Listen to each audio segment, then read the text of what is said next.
ဒီတစ်ပတ်ပြောပြမယ့်အကြောင်းလေးကတော့ငမူးလေးများအကြောင်းပဲဖြစ်ပါတယ်နော်ငမူးလေးတွေကတခြားတော့မဟုတ်ပါဘူးကားမူလှေမူလှိုင်းမူတင်မော်မူလေရင်မူလေးကိုပြောတာပါ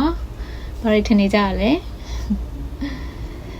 အဲ့လိုခရီးသွားရင်မူးတွေယောဂါကို travel sickness ဒါမှမဟုတ်ရင် motion sickness လို့ခေါ်ပါတယ်motion sickness ဖြစ်ရတဲ့အကြောင်းရင်းကတော့ခန္ဓာကိုယ်ကရင်တစ်မျိုးမျိုးကိုစီးသွားတဲ့အခါမှာမိမိရဲ့ခန္ဓာကိုယ်ကငြိမ်သက်နေပေမဲ့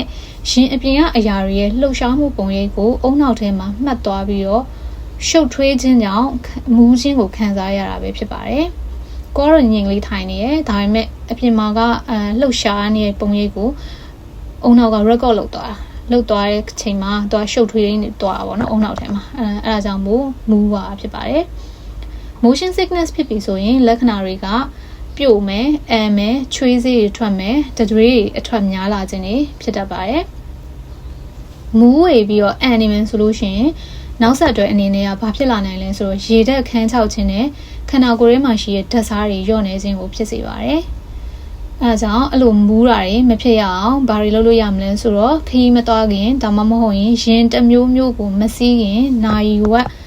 ကနေပြီးတော့2နာရီအတွင်းမှာ antihistamine လို့ခေါ်တဲ့ဆေးလေးတွေကိုကြိုတောက်ပေးလို့ရပါတယ်။ Dramamine လို့ခေါ်ရပါတော့ antihistamine က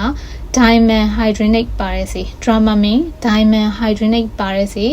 ဒါမှမဟုတ်ရင် Stugeron Cinnarizine ပါတဲ့ဆေးကိုကတော့ခရီးသွားရင်မူးတတ်တဲ့သူတွေတက်အဆင်ပြေစေနိုင်ပါတယ်နော်။အဲ့ဒီဆေးလေးတွေကိုဆေးအဝါရောင်ပေါ့နော်ကက်အကြည်လေး plastic ကအကြည်လေးနဲ့လာတဲ့ဆေးအဝါရောင်လေးပေါ့နော်အဲ့ဒါတွေကို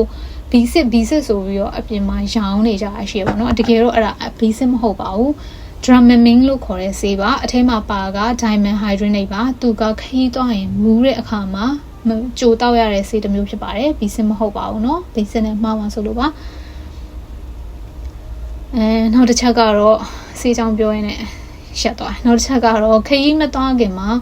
လုံလောက်စွာအနားယူထားရပါမယ်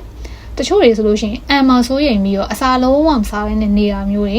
မလုပ်တင်ရပါဘူးအမ်မာဆိုးလို့ဆိုပြီးတော့တစ်ညလုံးတစ်နေ့လုံးဘာမှမစားထားဘူးပေါ့နော်ခရီးသွားဖို့ဒါပေမဲ့အဲ့လိုမျိုးလည်းလုပ်လို့မရပါဘူးအဓိကကတော့အပူတို့အချင်တို့အဆက်တို့အဲ့လိုပါတဲ့အစားအစာတွေကိုရှော့စားရပါမယ်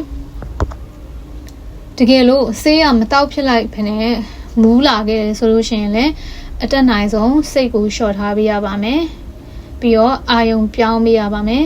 အသက်ရှူသွင်းရှူထုတ်လုပ်ကြည့်ရပါမယ်။ခေါင်းကိုထိုင်ကုန်မှာမှီပြီးတော့ငြိမ်သက်အောင်ထားရပါမယ်။ခေါင်းကလှုပ်နေမှဆိုရင်ပို့ပြီးတော့မူးလာနိုင်ပါတယ်။ပူရှိန်တကြားလုံးဒါမှမဟုတ်ရင်ဂျင်းအရသာတကြားလုံးတွေစားပေးလို့ရပါတယ်။ဂျင်းကအမူးကိုပြေစေပါတယ်။အဲဆိုရင်တော့ငမူးလေးအကြောင်းကိုသိသွားပြီထင်ပါတယ်နော်။ကျေးဇူးတင်ပါတယ်။